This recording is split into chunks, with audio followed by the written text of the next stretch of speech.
नमस्कार, आपण पाहतात दैनिक लेटेस्ट न्यूज। जळगाव जिल्ह्यातील तरसोद फाटा ते चिखली या राष्ट्रीय महामार्ग क्रमांक 46 वर एक धक्कादायक आणि संतापजनक प्रकार समोर आला आहे। सध्या मुसळधार पाऊस सुरू असतानाही महामार्गाच्या डिवायडरमधील फुलझाडांना पाण्याच्या टँकरद्वारे पाणी दिले जात आहे। नैसर्गिकरित्या पावसाचे मुबलक पाणी उपलब्ध असताना टँकरचा वापर का केला जात आहे, असा प्रश्न आता नागरिक उपस्थित करत आहेत।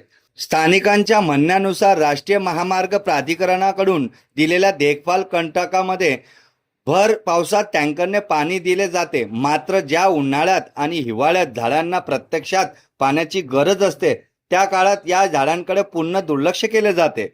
हा केवळ नियोजनाचा अभाव आहे की सरकारी निधी खर्च करण्याचा प्रकार, अशी चर्चा नागरिकांमध्ये सुरू आहे।